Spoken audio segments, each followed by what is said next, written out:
of what I've already been talking about. But since there's so much that goes along with like phase and say just sampling in general, that's why I even brought it up. When we were talking about sampling, just sample rate, what is bit depth, what is the point of sample rate. Oh, my bad. I think this rack thing looks super hot right now. No problem. Okay, so yeah, I'm gonna just dial this back. Okay, I think that should be a little bit better.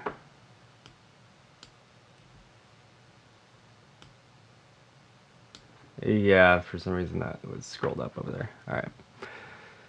Okay, so yeah, there's a ton of shit that goes into just understanding how waveforms work, and like we were talking about that with wave shaping as well, because wave shaping is, yeah, I had this output all dialed over here, and then for some reason it just like shot itself up 5 dB. It happens, all right, so yeah, I have a little outline of what this course is all about. So we have touched on all that shit prior. So if this is review for you, definitely it should be a test of your knowledge then, just like brushing off the cobwebs of some stuff. But yeah, you definitely need to do this one. This is a required course. So like if you already know this shit, then I'll just let you test out, But this is going to be the intro to the mixing and mastering portion. So once, 101 of this is done, then there's 201, and 201 is going to be the end of this like block. So that'll lead into the mixing 101 portion, probably alongside 201. So yeah. So besides just being about understanding bit depth and sample rate and really what to do with all that shit, it's also about editing. It's about understanding phase locking, about understanding phase offset. So like what that means is pretty much if you're recording like a live drummer or whatever, live drummer have a ton of different mics, and if the kick is offset in any of the other mics that's not the kick mic, you'll have pretty much like a phase cancellation in the most defined frequencies. So what's that? The low end, pretty much. So the more phase locked your recorded shit is, or even just your produced stuff, the larger it will sound and the more upfront it will feel. So that goes in the digital realm. That's like about delay compensation and about latency, that kind of stuff. We're kind of just talking about that on Thursday, about how audio effects racks kind of don't have the perfect delay compensation just because there are a bunch of different tracks within a track, so it's a lot of stuff. So yeah, that can, mess up your sound for this specific reason. So just like phase is super, super important. As an engineer, you'd like definitely need to know all about that. Because like if you're actually recording somebody, then it's 1000% like you need to know how proximity effect and phase works in the real world in order to kind of like work around it. So here's what to expect for this course, kind of like about that. So I like even said phase in the real world, tuning your room, concepts about proximity effect as it pertains to recording and techniques to apply. So we're going to be doing like recording shit in this class. So we're going to be recording stuff. So it's like if you haven't really practiced recording stuff, that's all good. There's many ways to go and get a mic. Also, I use my phone mic for a lot of shit. So That's something to keep in mind. Also about reamping. This is where I want to kind of like, you know, show that whole concept and just kind of like showcase it, I guess, because there's a lot of room just for that to be, um, just the whole section by itself, you know. Whereas like if I was doing it with synthesis or sampling, it would be with something else for a specific reason. But this is just about the concept itself. Yeah. So I mean, um, if you don't have a recording setup or a good interface or whatever, you're just kind of working on headphones. Definitely recommend USB mics to start up with. Yeah, cheap Zoom mics. The new Zoom recorders are really, really good. Um, and Zoom is super good because it becomes a little interface that's portable. So then you can just plug in any mic. It'll have phantom power. You just plug that into the wall somewhere. So yeah, that stuff. The Zoom recorder. That's something when I was coming up with my homies, I guess, uh, like 2011, 2012, like that, we were just pretty much addicted just to recording random shit around, like wherever we were at, whoever's apartment. And just kind of like, because we were like super into glitch hop and, like neuro funk, I guess, or neuro hop, whatever you want to call it. So that's a huge part of like my workflow now is stuff I've done back then or stuff I just randomly think of whenever I'm doing it here. Because I'm actually using SM7B for my mic, so now I can just record on this little setup I just have set up for my stream and stuff. So that's cool. I can also patch stuff out of my Motu into my bass amp. Say if I want to record some basses, and I can just easily set up my mic for that. I got the SM7 because it's multi-purpose. Like if I need a really super cardioid mic, then I will go and rent one for a specific reason, like for location sound stuff, or if I'm trying to get some like very, very up close kind of sounds. Yeah, of course. Like if you're kind of new to the class, just starting up, whatever, you can start up at any point. Take it however you want. Just become a student in the Discord, but you don't have to get graded and do all the other shit. Um, but yeah. Okay, so that's a huge part of like becoming your own kind of like sound designer because you don't want to be reliant on sample packs for the rest of your life. Although you do want to support the artists making sample packs for sure. And I definitely do. You know, I'm sure everybody's bought cheese sample pack at this point. If you haven't, slipping, slipping, slipping. But yeah, like creating your own resource, like reamping is resampling in the real world because say if you're just having your monitors from your, setup, and just record it outside your room, you have a reverb chamber that you're putting your shit in. That's what your room becomes. So it's just all a perspective on how you look at sound source and capture. So like as an engineer pretty much when you're like walking into a room and like you're listening to the acoustics and stuff, you're listening for where's the room nodes. That means where's a summation of frequencies that creates a phase node. And it sounds like you're literally in like a pocket of like a comb filtered section. And I'm sure everybody's experienced that at some point. Yeah, everybody's using cheese snares now because he gave them out. So now there's, yeah, anyways. All right, so yeah, besides that too, there's also stuff about metering, dB, LUFS, LUFS. It's not called LUFS. It's not. It's not Bob LUFS. Hey Kai, what's good? But yeah, what Kai just said. Recording stuff out of my speakers was one of the biggest turning points for me. Big fucking knowledge moment. But yeah, that's exactly it. Like you probably hear, I'm pretty sure Lauren's talked about doing that too.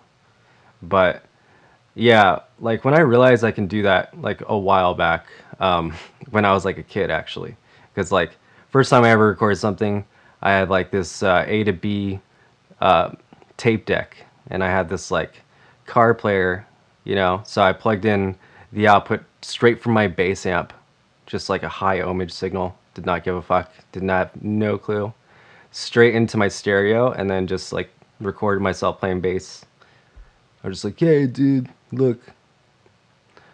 And it sounded like shit, but that's all it is. You have a sound source and a medium to put it in. So if like your system, it could even be your laptop, you know, everything has a different kind of like take on it. Like if you wanted something bandpassed, you know, you could just play it out of your laptop, you know, record that. Be like, oh, I just want it raw.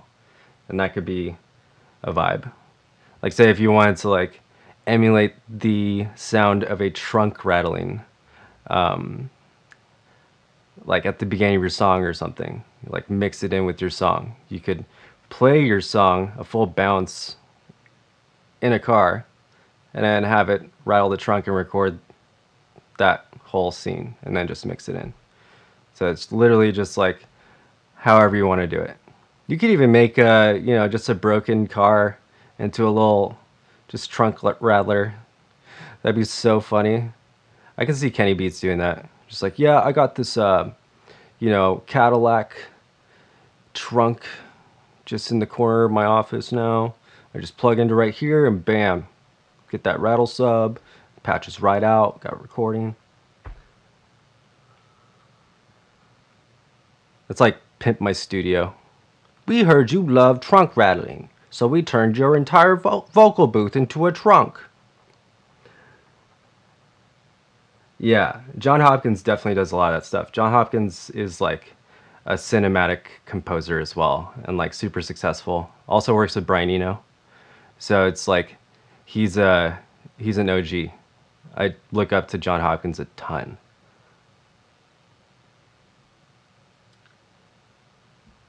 Yeah, honestly, I think everybody became a electronic producer at some point, in some way or fashion, because of subs and cars.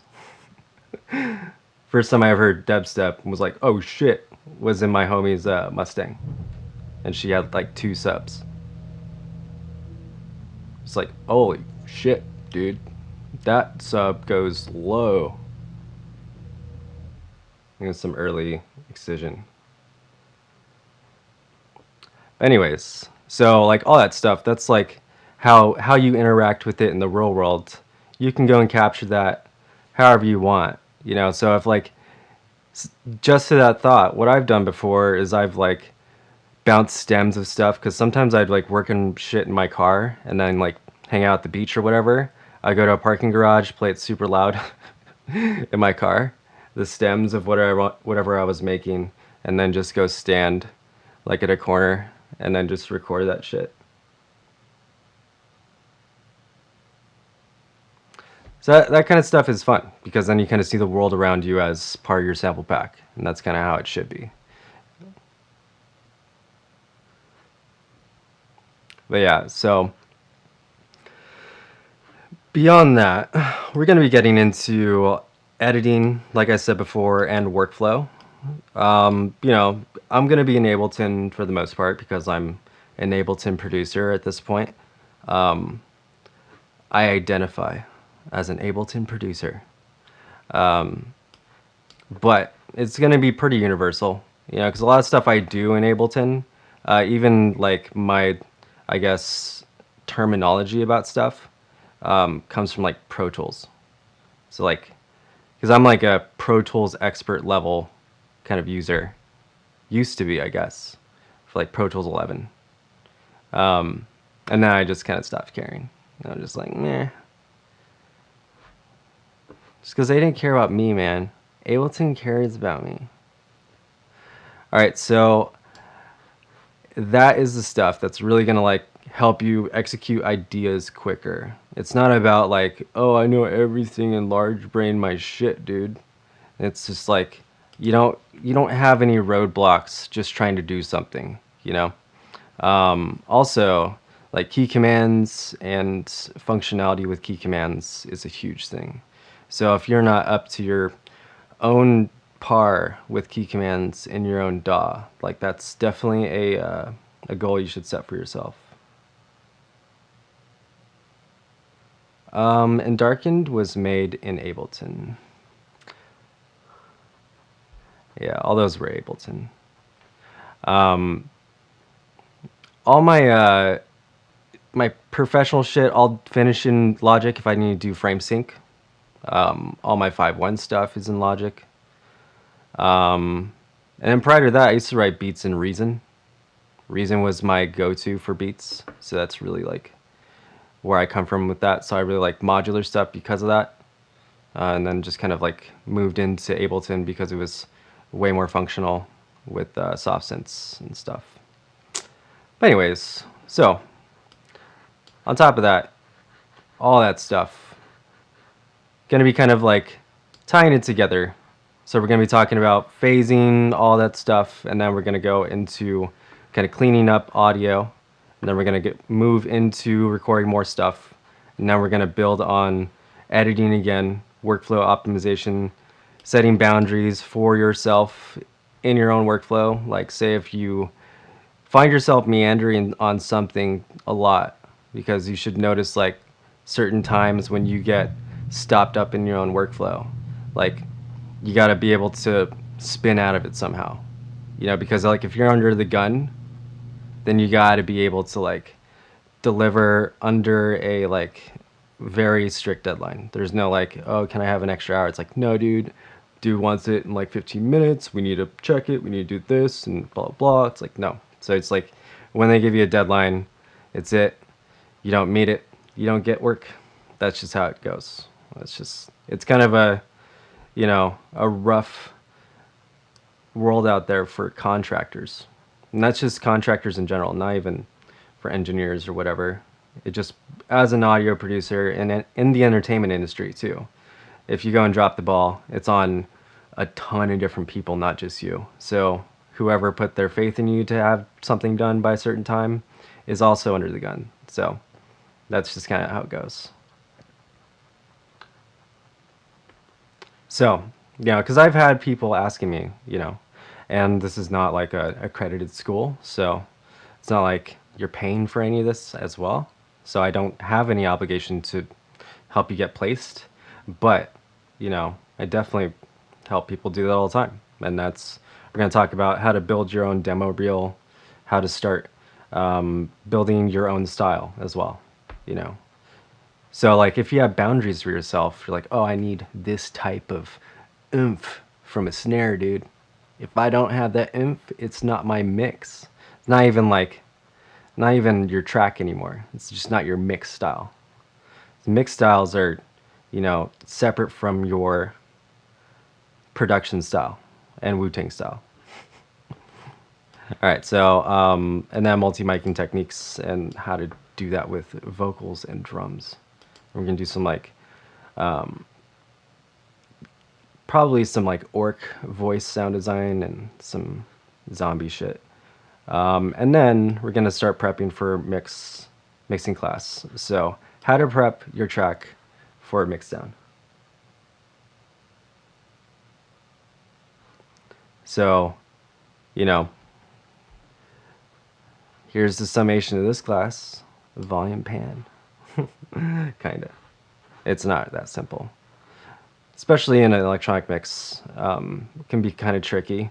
And a lot of people end up not mixing their tracks because they're just like, well, when I take off my mastering thing I was doing while producing doesn't sound as, big anymore, so I don't want to do anything to it, just leave it. Sometimes that can be okay, sometimes not. Sometimes it even kills tracks, for sure. It's like, it's good, but I just can't wrangle this mix in anymore. Yeah, I get a lot of people saying that kind of stuff. Or having me mix tracks for them because of that.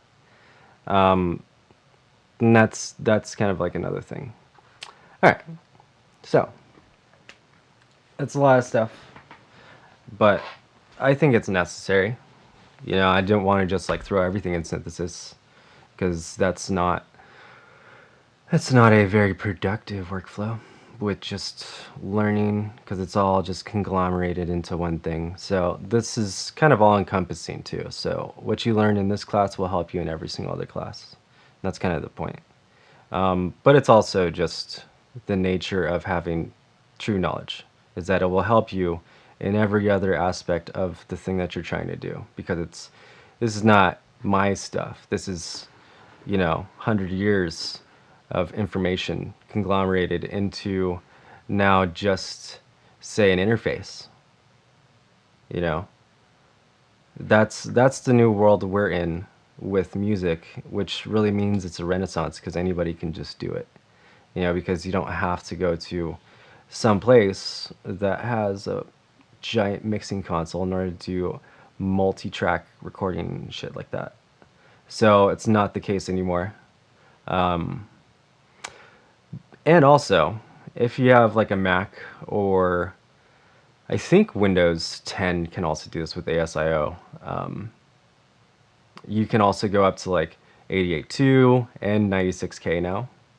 So you can do a higher sample rate. So everything is kind of like up to par with, quality-wise where it needs to be. So you don't really need to worry about too much of that stuff now. But yeah, so kind of taking a step back here, just so everybody can kind of like stretch their brains after everything I was just talking about.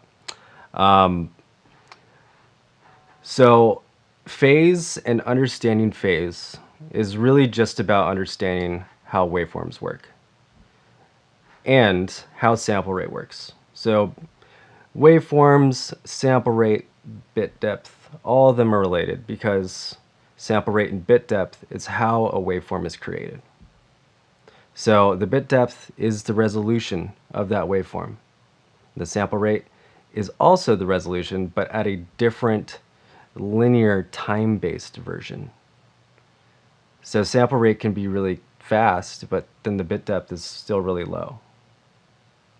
So there's like a bunch of ways to even work around that too. Say if like you're working in a low resolution environment like an indie game for the Switch, you would have to go and bounce all your audio to 22.05 and maybe even bounce it at 12 bits because it's a smaller footprint in the game. And then what happens is they upsample it slightly when it's being played out of the system with processing in order to make it sound less degraded. But for the most part, that's kind of like, if you're thinking about getting into audio, or game audio for that matter, that's something that you're asked to do a lot, is lower the footprint on everything, especially if it's like a mobile game. Like every mobile app and mobile game I've done, I've had to give them every resolution pretty much, because they also want a super high resolution, but they also want you to just like prep a well-cut and well-edited version of a 22.05. So that's what A to D conversion is all about. So analog to digital conversion. So I wrote a little thing about it right here, and have a little autocorrect. It's a Z. But there also is this article as well. Good read. I included it, or like a couple good spots of this article about what it's all about, and it's from Isotope. So pretty much digital audio is always being created through this algorithm. So sample rate calculates each part of this waveform. So the faster each one of these amplitude units or points is created, the more resolution you have. So I say points because you can see here like all these little levels and stages, so all right, from that, like we have these numbers 44.1, and 48. Then we also have 16, 16-bit, 24-bit, and 32-bit. So you don't need to remember like how many amplitude points or whatever, but you know, kind of have a general idea. Like they're kind of exponential, and they also represent dB as well. So they will kind of have like a scaled version of what their noise floor is. So bit depth equates more noise floor. So lower below 0, you can see. It's kind of like a microscope, pretty much. It's like you can use a microscope and look at something that's super small, and you'd be like, you know what, but are things infinitely just small then? Can I go smaller? So like a higher bit depth is like using an electron microscope. So you're able to see all the way down to I think like 250, 300, around there, with 32-bit. And they also have kind of a floating headroom as well. So it's super high resolution. Yeah, so it gives you more dynamic range, and that allows you to record at a quieter level. So at 24-bit, you can record at neg 144 dB, and it will still pick up something. So based off your interface, whether or not your interface and your inputs, your preamps are not adding to that noise floor, you know, kind of gives you a different character, different sound. But yeah, they both kind of like speak to each other. So what does that mean?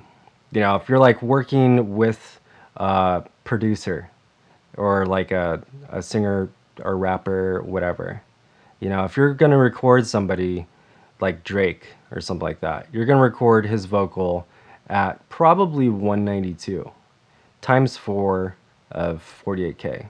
Because you want to record at the highest resolution possible to start with the most amount of frequencies. You know, in theory, that's why people record at a higher sample rate. So you can get stuff that happens quicker, like higher frequencies up in the sibilant range, you know, to like be captured. You know, so technically, it does give you more to work with. It doesn't make it sound better by default. You're still getting the limitation of your mic, interface, preamp, whatever. But say if you're recording with a $10,000 Sony mic, then there is no limit. So then you record at 192, and then you have just literally like a representation of the room as it happened. And the mic I'm talking about, I can't remember the model number right now. It's so strong, it can pick up your heartbeat from like half a foot away from your chest. So that's kind of how that stuff works. So higher sample rate, more higher frequencies. That's kind of like bottom line with that stuff. There's a lot of debate on what is better. So 44 to 48, these are just two different standards. So back in the day, when anti-aliasing wasn't a thing, and they talk about it, think right about here. So like new converters and all that kind of stuff. There was more dropouts in the audio on older Redbook audio standards, lower quality CD players, all that stuff. Say just for DVDs. And for, you know, just being able to contain a movie along with, you know, the actual audio. So now there's not so much of that limitation, but 48 kilohertz is still the standard for that. So you get 4,000 more frequencies, 4,000 more hertz to kind of work with. And it's actually a buffer. It's not extra, you know, like you can hear higher, because 44 is calculated from the Nyquist theorem. And that's talked about. So sample rate must be at least twice its frequency. So if our hearing range is 22, then it should be 44. But if it was 24, then it should be 48. So it doesn't really make that much sense because we're not able to hear more. So it's really just talking about that as a way for the algorithm to have more of a buffer to convert those frequencies on the way out, pretty much. So these are standard sample rates for pretty much every playback medium. If you bounced your thing in 48, it would add those samples to the overall track, and it would slow down your track because now there's 4,000 extra samples. It's not just frequency, we're talking about samples. So if your actual audio streaming engine is not converting it actively, you will have more samples than it's used to reading. So everything I was just talking about right here. So 20 to 20, it's kind of the accepted, range. Degrades over time. You lose about 1,000 hertz every, I guess, 10 years, but it's more exponential as you get older, I imagine. And depending on what you do, how you take care of your ears. There's a lot of stuff on taking care of your ears about dB SBL level, and we'll talk about that in the next class. But also, just as a good rule of thumb, I'd look up threshold of pain, just so you can go and mix at a reasonable volume. You'll actually find that 90 dB is like the recommended 1 to 2 hour mixing volume, and it's pretty loud.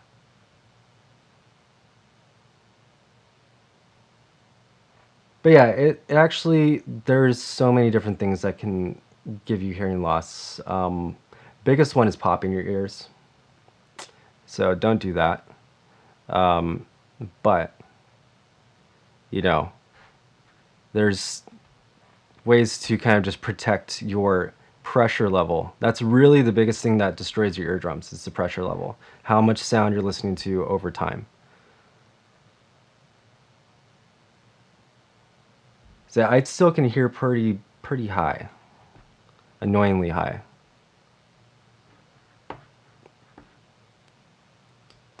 But, I mean, does it help me? No, I end up cutting out a lot of that stuff because I can hear whatever. Yeah, it's not good to pop your ears. I mean, you can, but this is not like, it's not like scientifically, hey, don't pop your ears, all of you. It just means don't like over pop your ears. You can definitely damage your ears by doing that. It's kind of like rubbing your eyes. You can damage your eyelids. There's all ways to damage your shit. But anyways, so this is super important stuff if you're going to actually be working in the professional field at some point. So if you're going to be recording out for movie stuff, if you're going to be doing stuff for games, both of these things are, 44 is the music standard, and this is pretty much everything else. Yeah, I'll have to provide more information on stuff about how to like protect your ears and stuff. Specifically for next week, because DBSBL is like very, very important to understand about protecting your ears. Some people just have more, are more prone to certain things. So it's not even like, what's his face from Knife Party? Lost hearing in one ear from vaping. But that is a specific allergic reaction that he got from like glycol. So that's not an everybody thing.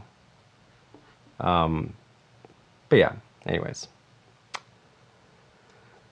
So all this stuff is kind of working with the way humans hear. That's why we already talked about the Nyquist theorem and all that stuff. So it even talks about, kind of the debate between that. And this is the kind of shit, like, say if you were taking like a college level course, you'd be learning this shit specifically first only. Hence why it's actually good to go and learn some of that stuff, because then you're going to be more, I guess, well versed in like what's going on with stuff. You're not going to be just lost. But yeah, so if you have more samples, even from like a sampling perspective of just sound design, you have more samples to work with and stretch out. So if you're making like a goat into a like giant velociraptor demon thing, then you're gonna want to record that super high sample rate so you can stretch it out, you know, because each octave represents, you know, it multiplied by itself 1 to 4 times. So if you're going down 4 octaves, then you're probably going to get the same resolution as the original pitch from 192. And there's a ton of other stuff you can do to it once you go and put it down at that pitch level. But yeah, so here's the values of the 16-bit, 24-bit, and 32-bit. These values are pretty much what it's talking about over here. Resolution of the waveform, how many points it takes to create. So at 16-bit, 24-bit, 32-bit, this is the amount of values you gain. 16 million up to 4 billion. So that's why 32-bit is infinite in its essence, really. So 65,000 to 16 million to 4 billion. Yeah, extremely exponential. That's why it's such a huge jump. That's why we don't just convert over to 32-bit. That's like an extreme jump across the board. Every single platform would have to change, including operating systems. It'd be really cool. Like if 32-bit was a thing, then it would be Blu-ray, kind of like CDs only. 32-bit audio could be a thing for, say, like a game built around an audio engine. But if you're working in games that are anything, you know, like now where they're super open world or giant maps like Call of Duty, you're probably going to be limited down to 16-bit, if not 12-bit. Hence why everybody's complaining about the audio from Call of Duty, because it is ass, dude. It is straight ass. That is some of the worst audio I've ever heard in a game. Shots fired, 100%. Like, there's so much clipping on those, like, recorded vocals that it's insane. And I don't think one streamer does not complain about that. Along with the area sound, it's just, like, so poorly mixed as well. So, that's kind of really what I wanted to talk about with all of this stuff. You know, bit depth is probably the simplest to understand in its essence because it's just literally talking about noise floor. You know, so possible amplitude values between the noise floor and 0 dBFS. So exactly to the point I've been talking about this whole time about what this means. So if you're in a digital environment, that's a ton of stuff to work with. You know, if you're in a live environment, also a ton of stuff to work with. If you're doing like, say, location sound and you wanted to capture like the area of a city or something, probably do it at 32-bit. You know, so you just have like an infinite noise floor kind of work with and like boost up from. So it allows you to go and amplify those low frequencies without it being truncated or normalized. So when something is truncated, it's just completely cut off. You can't even hear it. So it gives you a couple things like that. But also 32-bit gives you this floating headroom. So, you know, gives you a little bit more to work with here. So what does that mean really in like floating headroom terms? Because now we're in like 64-bit float. And that's with how the actual DAW handles amplitude. So what happened pretty much was it used to be fixed headroom. So when you go and turn down your master, it actually reduced your bit depth. And this was a thing with Pro Tools. It was a thing with pretty much every DAW besides like Nuendo, Cubase, Logic. And so those are the ones that kind of like started the floating point math for all the engines that kind of revolutionized it. So now we don't have to worry about that. Now you can actually turn down your master and you're not reducing the bit depth of your entire track. But before you were. And that's like pre-Ableton 9.5. Did not have floating point. All right, so now kind of like moving on, I guess, because there's a ton of different points that we're going to talk about today. This is not going to be a super long class, fortunately, I guess, because we're going to, kind of just talk about, all these basic things just for today. Then we're going to be going over some more complex metering stuff. Like next week, I'm going to open up Insight. We're going to talk about how metering works, so we can actually use it. I can also load up the Voxango stuff because that's actually free. So that one is pretty good.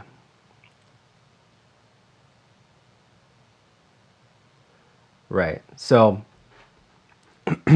now phase. Phase is important. Why phase is good? Phase is good because phase keeps everything locked. All right, so this is going to be something that we build on pretty much, even when we talk about tuning your room and stuff. So like, if you are mixing in your bedroom, like me, you have to deal with phase problems. So phase is something that you can work around. There's different phase emulation software, like SonarWorks, that are really good. I've only heard good reviews about that. Yeah, Voxango Span.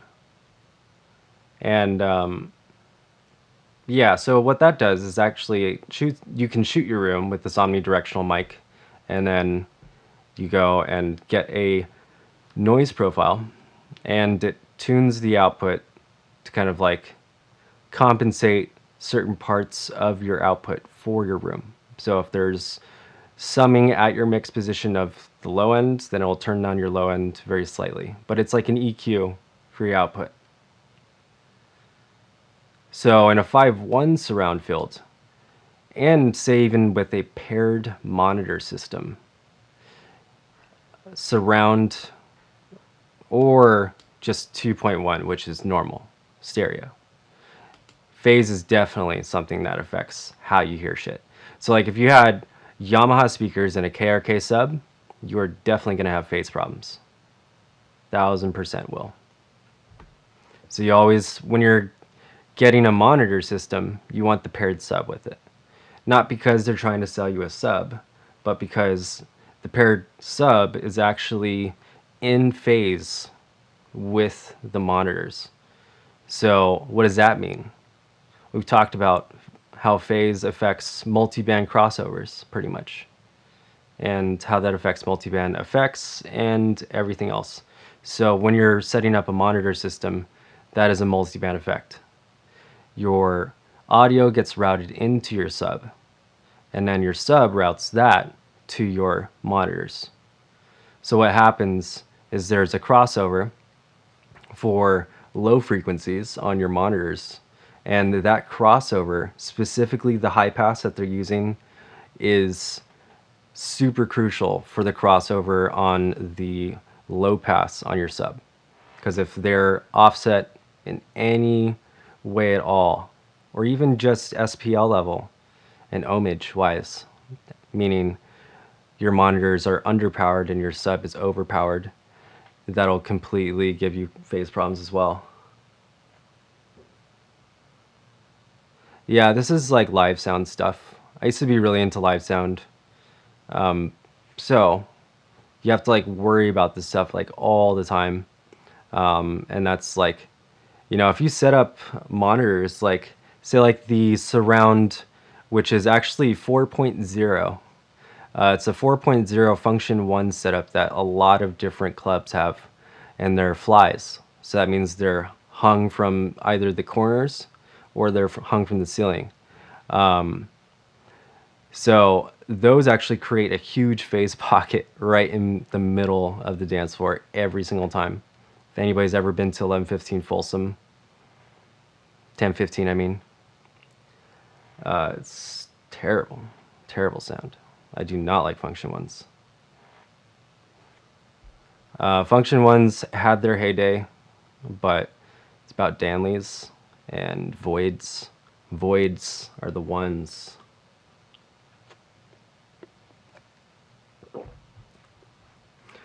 Yeah, 1015 is a good venue too. It's just that 4.0 system. Literally, like if you stand at like a certain spot, you'll just be in a little like comb filter, and it's super weird. So that can also happen in your room too. So there's a lot of stuff that goes into that. So we'll have a full day just on talking about how reflections work. Because reflections are pretty much how, not only how you mic stuff, but also how you set up a room. Because if you have bad reflections in your room, then your mix is going to be shit. Bad reflections in a drum room, then your recording's going to be shit. So reflections are pretty much the devil. Yeah, PK sounds are pretty good if they're used right. Function 1, across the board, has always been harsh. I've always been hurt by that system. Like, if I forget earplugs at a Function 1 show, just like, ouch, dude. I really like Hennessy's. Hennessy's are really good too.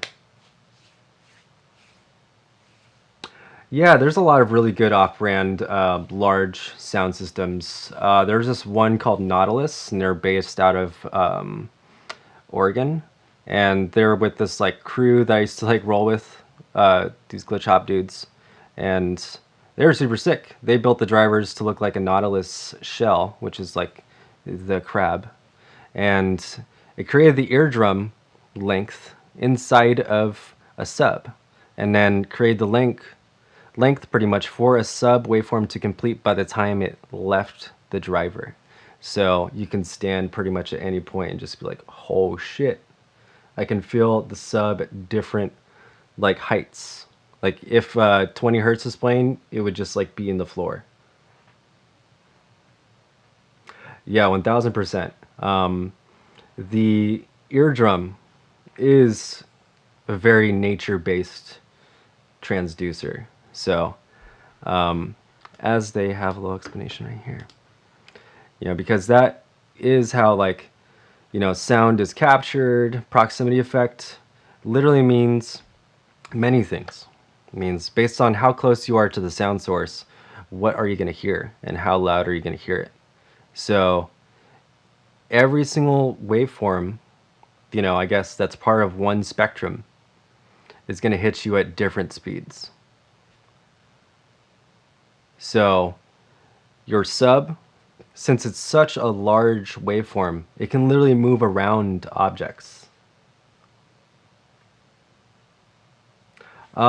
Yeah, sound bath, that's where they pretty much resonate a space, and then you just sit and meditate in it.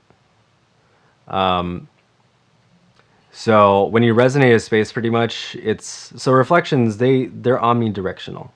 So it's like a sound tuning bowl, stuff like that. Like I used to be in the sound healing community and stuff for a while, so I used to be a vibe.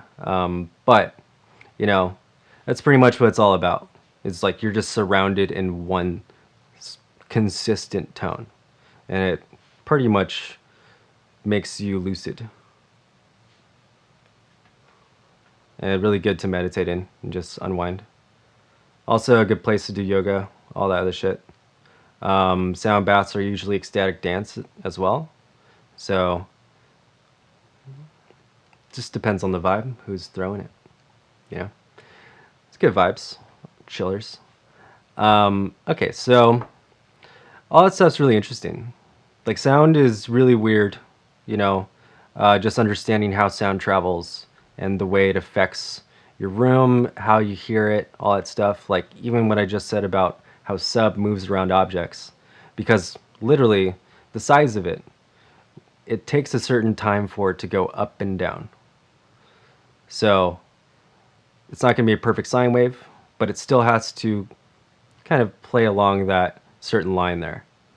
So that means that if you have a certain size sub and a certain size room, then you have to put it at least 3 to 6 feet away from you.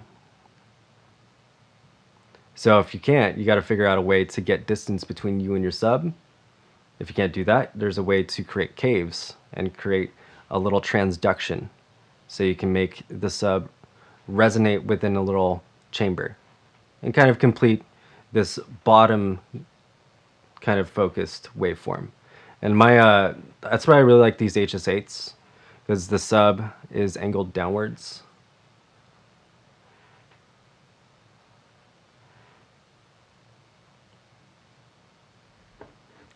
So because it's angled downwards, it gives it more space between me and the sub.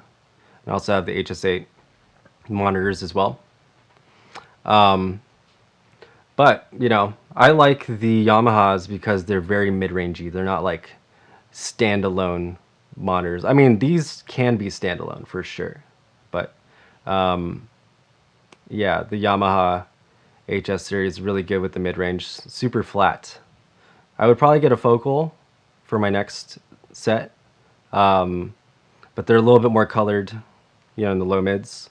So I'd have to get a whole new system. Yeah, so it's a whole investment.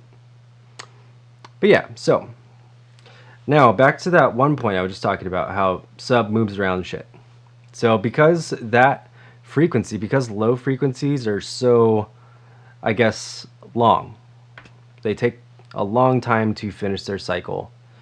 In order to hear them, if they're offset by any amount at all, so we're talking about phase now, like if they're offset by any amount, you will not be able to hear it. It'll cancel. So I include these diagrams so you can kind of see what good phase looks like and what bad phase looks like. So this is good phase. So this is the zero crossing. This is where the waveform starts. We've talked about the life cycle already. So it's compression phase. This is the rarefaction. So these stages need to start at the same exact time if they're the same exact length of waveform. So if they are the same exact length, frequency, everything, you know, I guess timbre as well, then what will happen is they sum. So summing makes things twice as loud, because there's two sources, they're saying the same exact thing. So when your monitors play out left and right, they sum, because they're playing the exact same, you know, phase, how you have it coming out of your Ableton, whatever, left and right. So if you have a mono signal, it'll do it exactly the same. If there was any discrepancy between left and right on a mono signal, then one of your monitors is broken, or cable's broken, maybe too low, too quiet, you know, something on your monitor is offset by something. So they should always kind of like be mono compatible. And so like when you do live sound for like a club or something, mono compatibility is the thing that you shoot for, because of that summing problem. Because left and right channel, if you're doing a 4.0 setup like a function 1 thing, that's not going to happen. You're going to have full cancellation in the center, not just a weird pocket. You're going to have like one spot where you're like, whoa, I can't hear the sub here. Where am I? People are going to trip out. So what happens when something's completely out of phase, and this is called 180 degrees out of phase, where when this waveform is in rarefaction, this is in compression. So what happens is everything flatlines and you cannot hear anything. So to every point I just talked about is, you know, really supported in this little like excerpt, you know. But essentially what you need to start thinking about is, how does phase lock up in just every recording medium in your DAW? Like, how does that all work?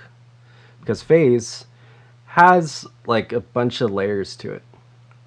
It's not just, phase offset. There's also, is it beating? Phase beating or phase shifting is when you offset pretty much the frequency of this pitch. So start position's the same, but now it's offset by 0.5 hertz. So now it's going to start to tremolo or amplitude modulate, because at certain points it's going to completely phase out in its life cycle. So it'll phase out, go down to 0. Because it happens so rapidly, it creates like a frame effect. And that's just like wobble, tremolo. But yeah, that dropout is pretty much because it's phasing out. It's not because that just makes it tremolo. It's like amplitude modulation is kind of manipulating that as well. So like a ring modulator, how it creates amplitude modulation of its own signal with feedback. So it's creating these phase relationships like that.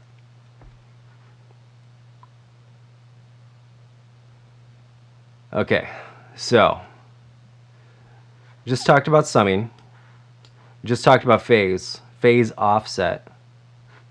I want to kind of bring a couple of these points, I guess, into light here. So I want to talk more about phase, and this is just the quickest one I have right now. So I guess we're going back.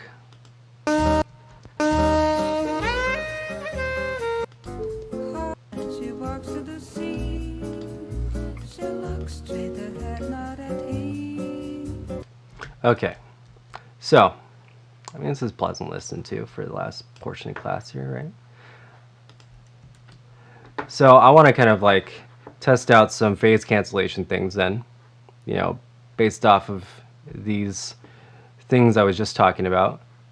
So that means if I offset, the same image by itself, and we talked about this a little bit with, I guess, RX at the end of last class, but in any DAW, like say if you're in a different DAW that didn't have Audio Effects Rex, you do this with a copy. So you go and get a utility, and then you flip the phase. So this represents phase flip. So now when I play it, nothing plays back. So I don't hear anything. But if I go and offset anything in this, signal now, say like high pass,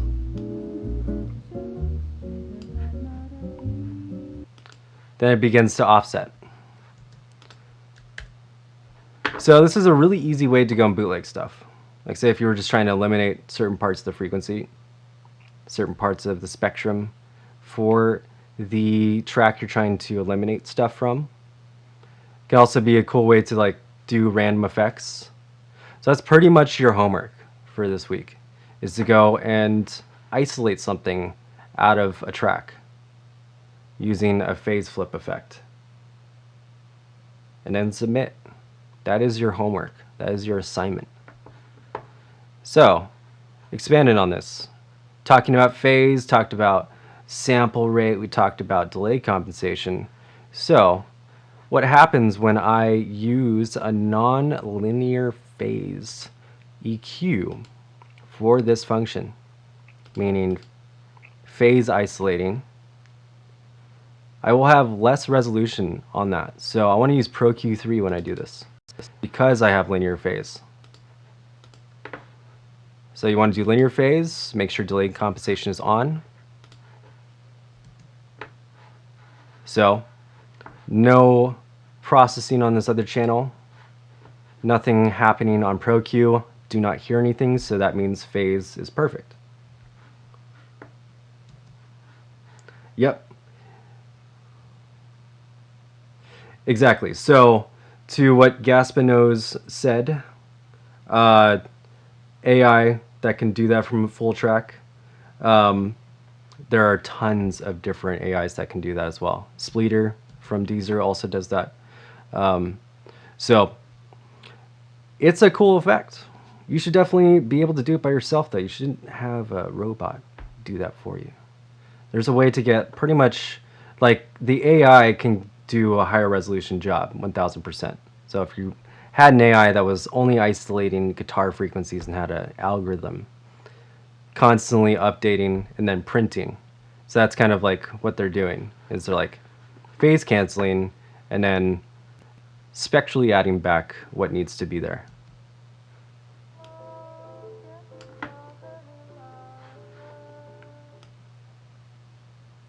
So whenever I subtract a frequency from my phase offset image, it will bring it back.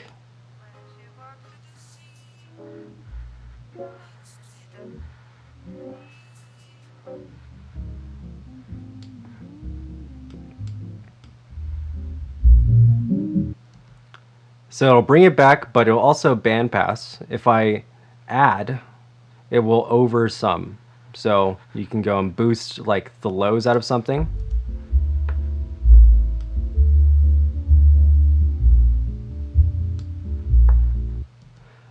And that actually is a desired sound for something. You know, say if I wanted just the sub from this, or it's like, yeah, I'm just not feeling this acapella because I've used it so many times, but I like the sub, then you put, you know, that into a group, process that.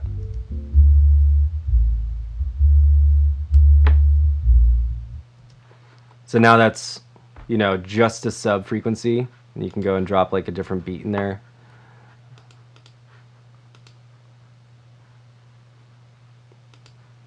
Obviously, I'm going to beat Bucha. Is that even a question?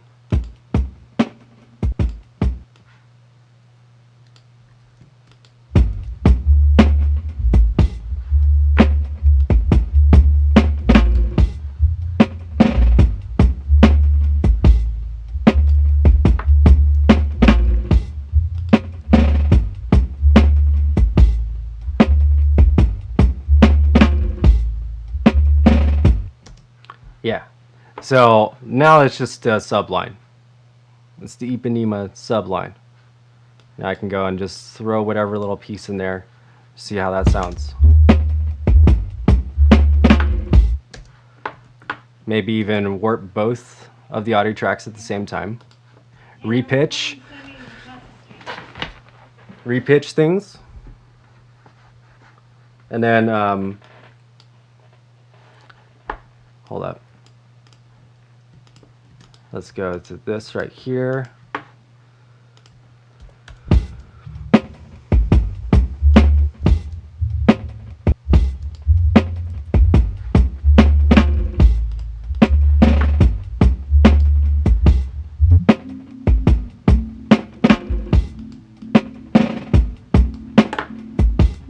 Ooh, I like that. So I'd probably use that like as a texture. So this is kind of what I want you to practice. This is not using an AI algorithm. This is using the phase cancellation technique they're using.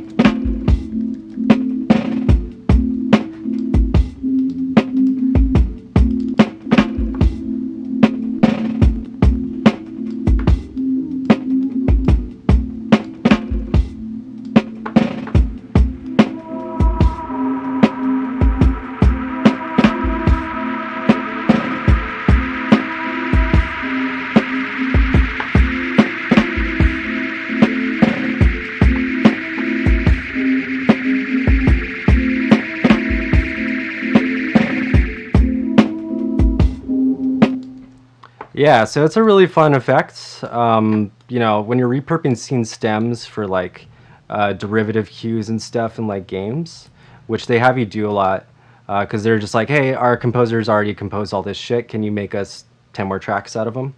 And that's exactly what they're doing.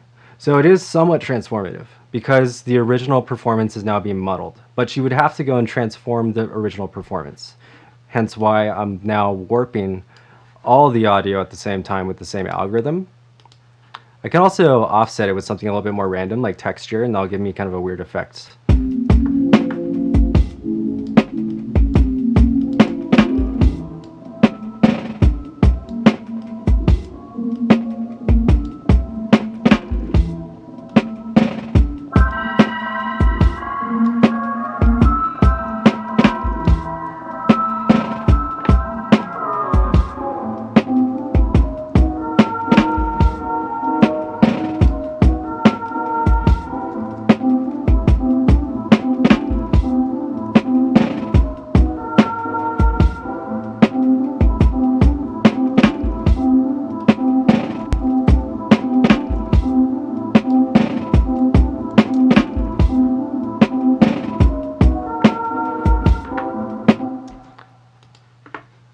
Big one.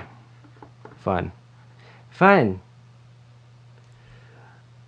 Yeah, not even just games. So what iSound is saying, so for games they'll give a set of tracks and say combine these and make a bunch more with just this source material. Yes. So it's pretty much the way to go and execute, you know, just derivative cues. That's pretty much what they're called. Where you go and transform the audio that they give you.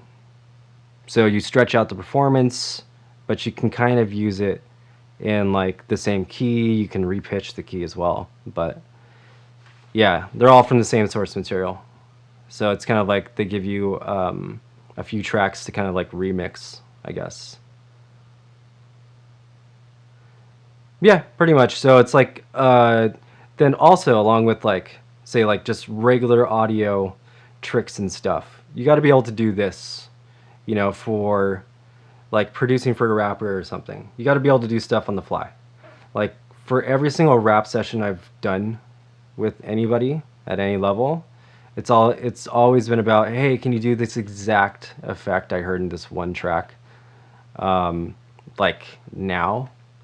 And you got to be able to first dissect what they're even asking, and then think, oh, they want this effect from that. Just like, oh yeah, can you like do this, you know, kind of make this phase cancel kind of vibe or whatever. They're not going to ask for that, but they're going to be like, hey, can you make it sound like it's underwater, kind of like murky, some kind of like and maybe even give you a full sample. Say like I've been given full tracks and be like, yo, sample this shit, dude, I don't even know, I just want it in there. But yeah, so that's kind of stuff that you're gonna have to do on the fly, I suppose, and that's kind of like the way it is kind of nowadays. If you're doing stuff for like rock or whatever else, you're gonna have to do like a bunch of reverb effects. There's a ton of reverb effects you have to do as an engineer, not just as a producer. This is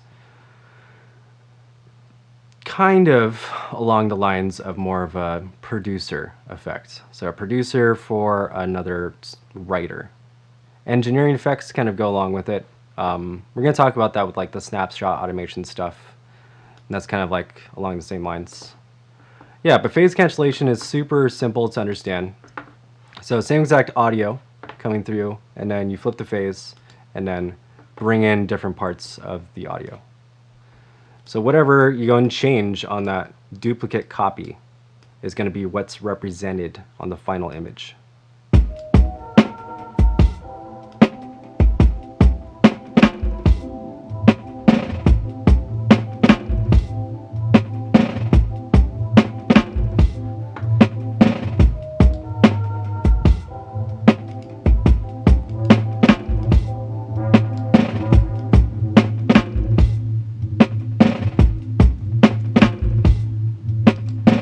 So back into the low range now.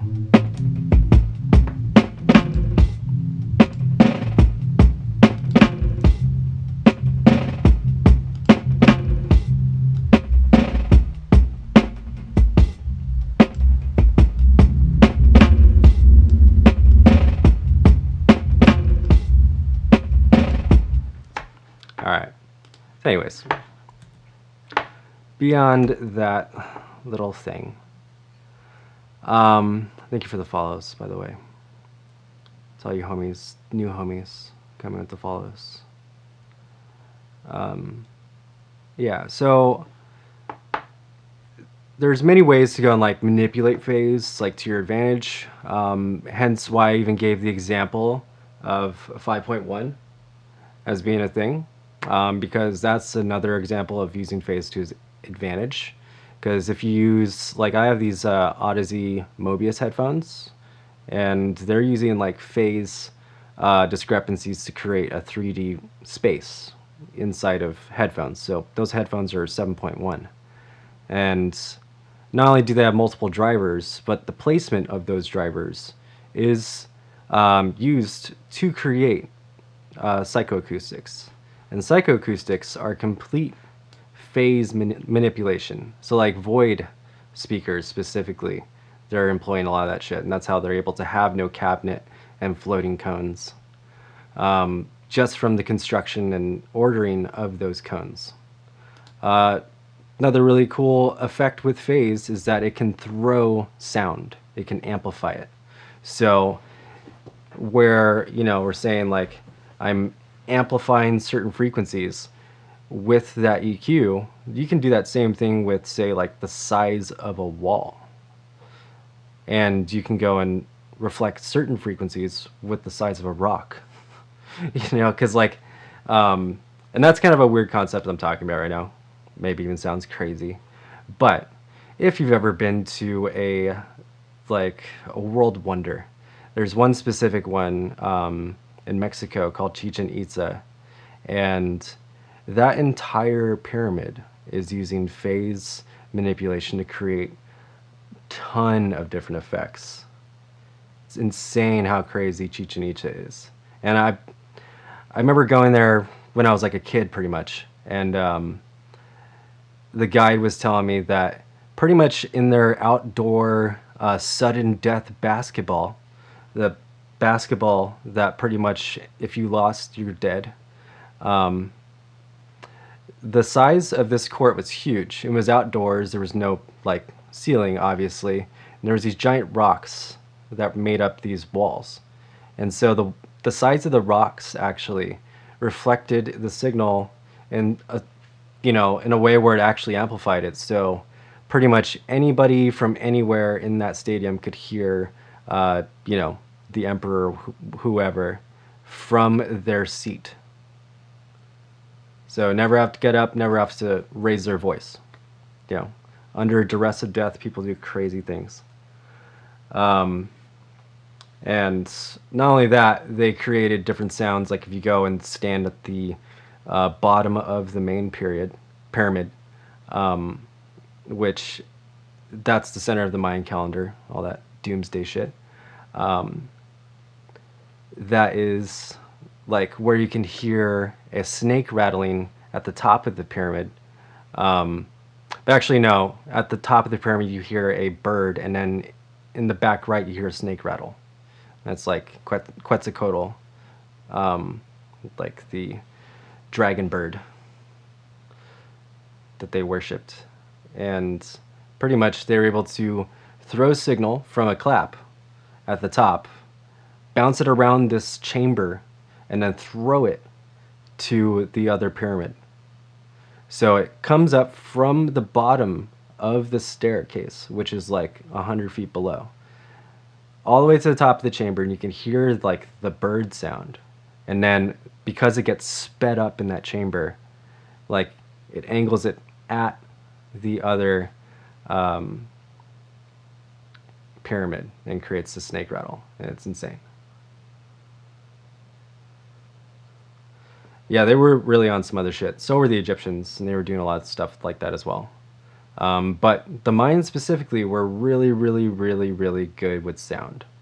And so they were able to manipulate sound and throw it around an open field. That's insane. Literally insane. So that's really cool. That's why phase is super dope. You can do all types of stuff with this. And comb filtering specifically is exactly what I'm talking about. Where comb filtering is where a delayed signal gets summed on itself and feeds back. So they're creating feedback loops pretty much in chambers. So that's something you can think about with, like, say, a reverb chamber. Be like a little sound design effect. And a ton of sound designers do that kind of shit. It's also called acoustic ensemble, where you go and, like, create unconventional kind of like performances from different unconventional instruments. A lot of them are done at, like, Stanford and stuff. There's this one that was done a performance from like couple, like, it's this giant bowed, like, piece of metal, and it looked like something that would lower an engine into a car. But this guy had this giant bow, and he would just, like, bow it, and it was just, like, sticking into a piece of water, and it would, like, resonate an entire room instantly. And it was just like, whoa. And it was just like you'd feel it inside of your head. It was just like throwing room nodes out, like, immediately. So it's like, that's the kind of stuff where you can manipulate psychoacoustics, because this is the beginner version of that. Advanced is psychoacoustics to expert level. So psychoacoustics allows you to control audio, control reflections, and throw them where you want them to go. And you become pretty much master of reality bender, like the Mayans. But yeah, so that's some really cool stuff with that. All right, so we talked about summing.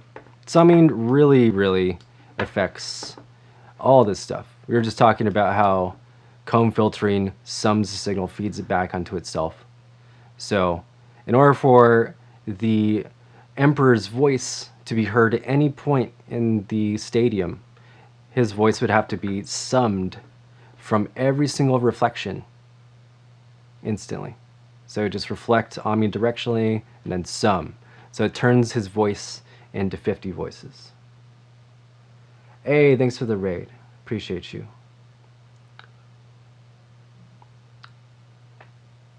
So, yeah, appreciate you, Wolg. So that shit's pretty cool. You know, like, if you're really interested about Chichen Itza specifically, and the Mayan kind of, like, control with that, it's actually a well-studied topic. Of course. That's not something people will just be like, okay, because so they can just do that, you know? It's like, no, it's like they're on some crazy math shit. So that's why I'm talking about it now, because when you multiply a signal, meaning send out multi-track recordings, create multi-track anything, you're going to sum it up, make it louder. So comb filter is summing itself back on itself. So in a really bad room, like a bathroom, when you hear, like, a really loud section, like when you're singing in the shower and it's loud, that's because of comb filtering. You're summing with yourself. And that's why it's loud. That's why we can all hear you. Okay, so if you have a DAW with no delay compensation, then you will have terrible summing. So the summing engine is delay compensation. So, like, Reaper is not there yet, I believe. And that's the DAW I know off top of my head that does not have delay compensation. If there's any Reaper fam in the chat, can definitely let me know. But there are a ton of plugins that do delay compensation for you now. Obviously, you can make stuff like that in Ableton with just using the track delay. So I can even make a weird phase offset signal right here, delayed by samples or milliseconds.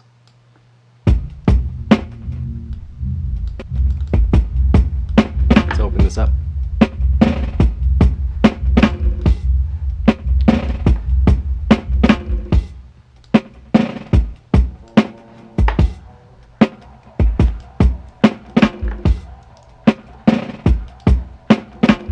Let's pitch this back up.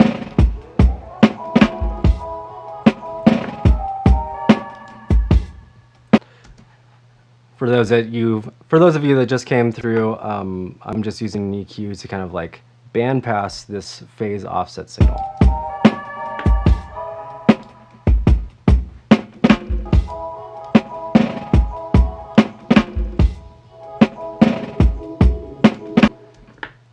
All right, so that'll pretty much create a chorusing effect, widen out a signal by offsetting it.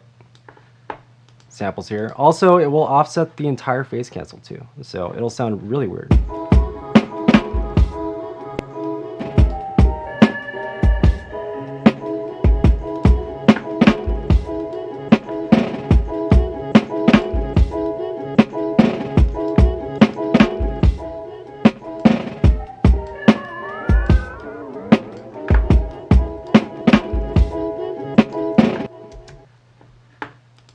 Making some Dilla.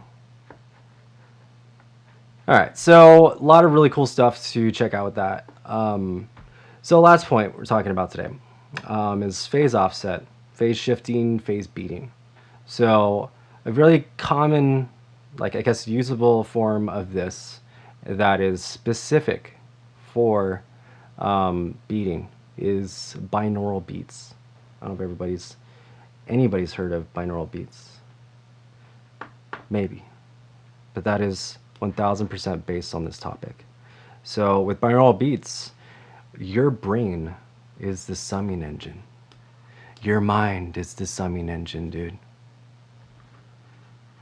So what they do is they put two tones, one in the left channel, one in the right channel, and then in your mind it's summed and they offset and beat.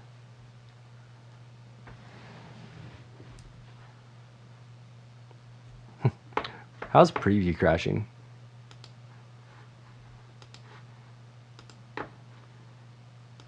Okay, so, I don't need preview to be open for this. I can go and crash all at once. So I really like doing this effect for like really wobbly, like deep subs and stuff. So that means I need to have summing to the output and then same frequency. My bad, it's a little loud.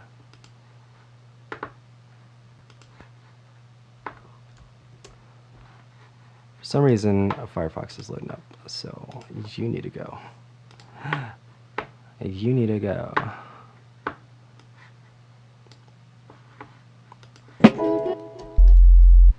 Okay, so I have it right here.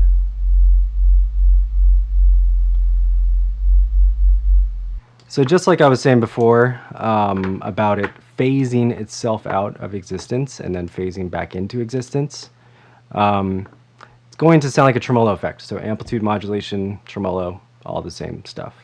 And that will happen if you have the same exact frequency. So the duo saw is kind of based around that effect. Definitely a cool one to kind of like build a resurround and all that stuff. So with the binaural beat, if anybody's in headphones, you probably can really hear this, or will be able to hear this pretty well. You can just use one oscillator. Just pan it all the way to the left, pan it all the way to the right, and then offset by hertz. So fine tune them out. That's going to offset in hertz. You want to do a very fine amount so it goes slow. So low frequency.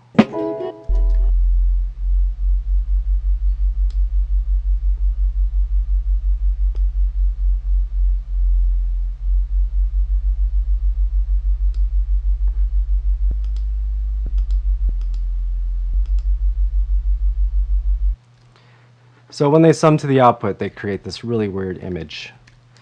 And with the binaural beat, specifically that, now we're talking about binaural beats as they are.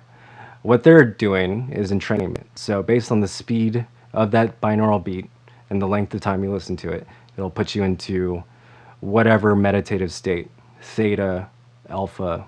That's all talking about brainwave states. So theta, alpha is almost near sleep, and I believe alpha is sleeping. Beta is waking life. That's 40 hertz and above. So when you do those frequencies, it's literally at that low frequency. So like 10 hertz and below. So that's kind of the frequency you want to go and make those types of beats with. This is what it looks like in the stereo field.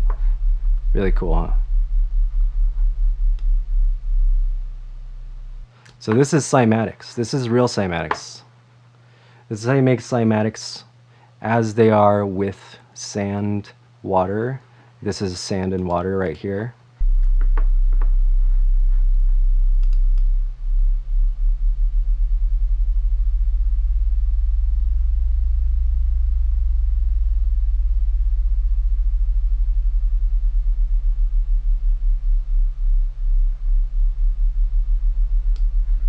I made the atom.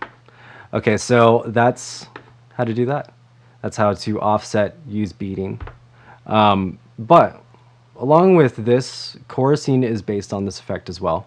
So if you have two pieces of audio that start at the exact same time because they're not generating them, you can offset their start times by a very slight amount. And because they're set, you know, with a huge timbre overtone range, it'll sound all chorusy and comb filtered. But this, when it's a perfect sine wave, it will kind of just revolve around itself and cancel itself out completely.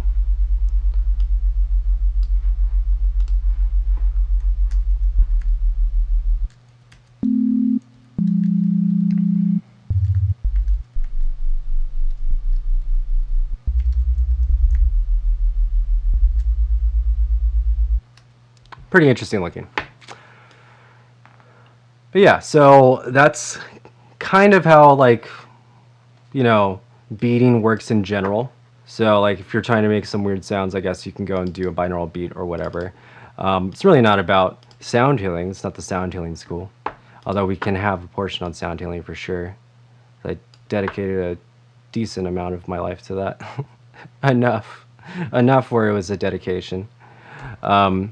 So like this kind of stuff is really cool if you're just kind of using it in synthesis.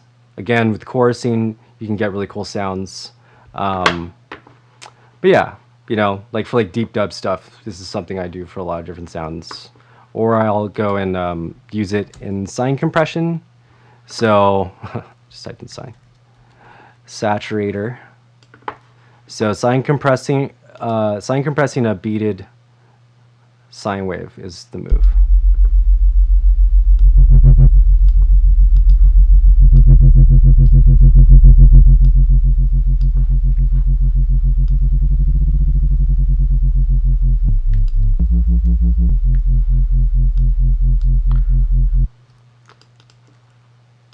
Also use the wave shaper in here, it gets a little bit faster.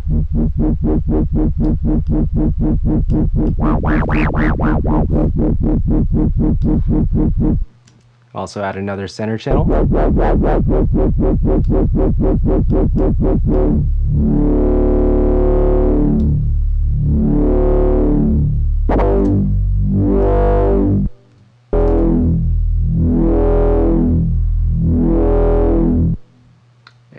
Yeah, definitely. There's a few dudes I used to be connected with. This other dude, Alex Theory. He's a really good resource on that. Christopher Willits, another dude from that whole scene. There's a big scene here in SF for that, so I just happened to be in the right place for it. But yeah, so that kind of stuff is really interesting. You know, like for me, making ambient music is all about, you know, finding an emotion, conjuring it, that kind of stuff. It really started for me with sound healing music because it just flows out of me really easily. But, you know, now it's not just tuning everything to 432. It's about applying stuff and just growing for who I am. But yeah, there's a ton of good stuff. Also, I've shared this one dude, Marconi Union, highly respected. I'll just type his name in there. He has like this one track called Weightless. I fall asleep to that shit all the time. But yeah, it will put you in a meditative state. And it's like being studied for why it does. so well. Apparently, it lowers inflammation. He did it. He did it. Okay, so we were talking about phase offset and beating. So this is the cool form of offset, the cool form of beating. And we talked about the not so cool form of offset, which is the phase cancellation. So this can be cool when used, with it. It's not something you want to happen unintentionally, but that definitely can happen when you're recording stuff because you're not adhering to the 3-foot rule, pretty much. The 3-foot rule is proximity effect, kind of terminology, just like spacing mics out within 3 feet of each other. And if you're to get the same bled signal from a different mic, you have to make sure that the transient of that bled signal, so like if your kick bled into your snare mic would actually phase out your kick because the kick is in that mic. So the offset between the phase on those, and what I'm going to do is I actually have like some full band recordings, and then I'll bring them into Ableton and show you guys how to like do some of that stuff. Some of it, it's just going to be straight up me having to drag and move it to the actual start position. But what's great inside Pro Tools or any other DAW that is up to that par in terms of editing, you can just offset it to this actual sample. You can snap to the transient, meaning tab to the zero crossing, and then find where the transient is on a very high resolution transient engine. This one's pretty good too, but don't have all those functions yet. Logic has a bunch of those now. Duendo is king. But Pro Tools is also extremely good with that. But there's a ton of plugins now that literally will do that for you. So SoundRadix Pi will fix your summing engine. SoundRadix, I guess that's kind of like their whole, mission statement as a company. They're just trying to increase the resolution of lower income DAWs, I guess. But also they got really, really unique plugins. So they have one that is the auto align, so that will read in any transient that you put in there. Like you put a kick there, it will auto align every kick transient for anything that's put on there.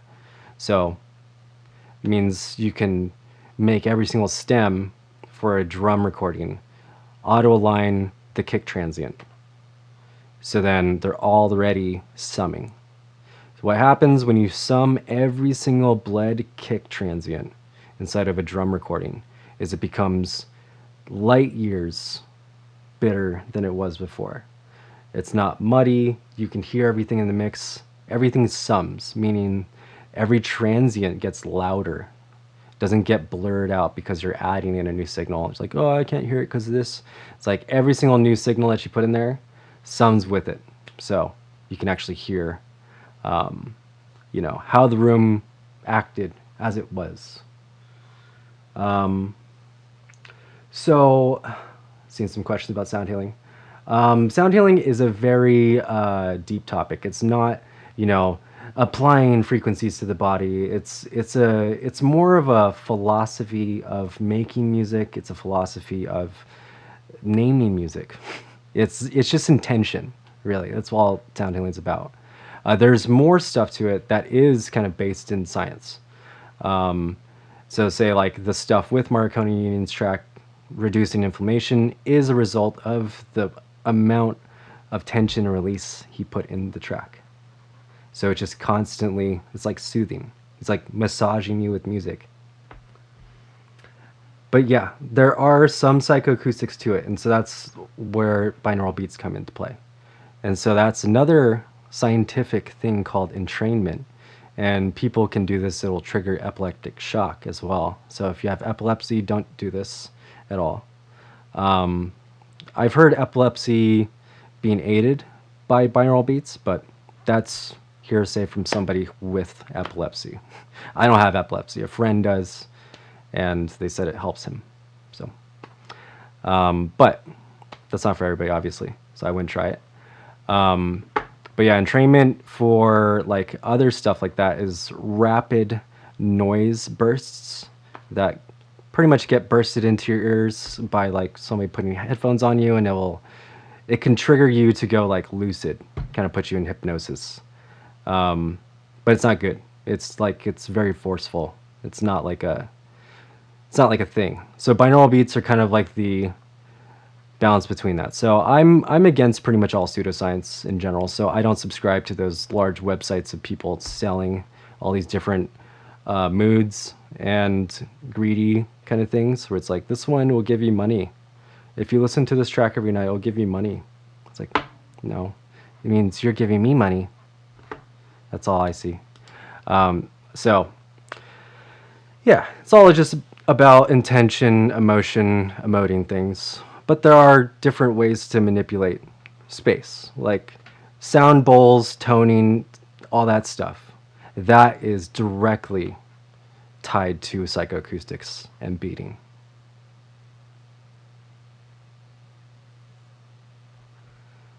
So yeah, so that's kind of like the gist of all that. Phase offset is a cool thing, also a really bad thing. So we just need to be aware that exists, so you can know what is happening when it's happening. So what induces phase offset, or I guess phase shift by default, is this, the frequency shifter. So you have to dry wet it in order to actually hear this, because it's repitching this sound with a sine wave.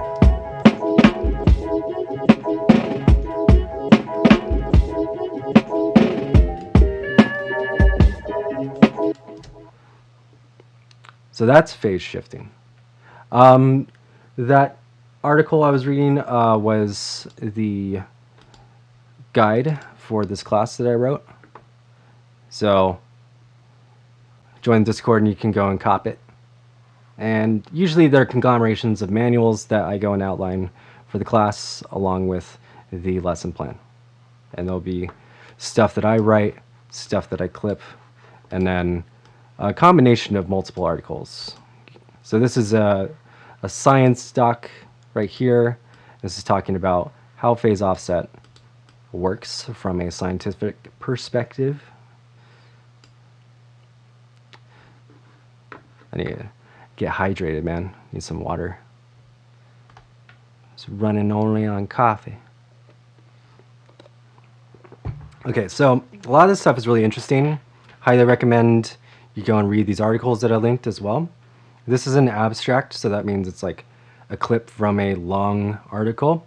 Just kind of like, this is the gist. It's like a scientific article though. I read that shit. I don't care. I fucking like it, dude. So that one is pretty good. Also, if you're looking for a book that is all this shit, get Bobcat's Mastering Audio.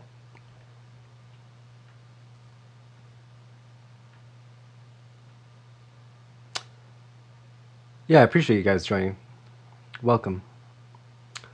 Yeah, so yeah, I know, because I've been recommending this book pretty much every week, because this stuff will be supported in that book from the ground up. And really, that book is amazing because it's not Bobcats only. He's like gone on a pilgrimage and talked to all of the engineers, and he put a Bible together.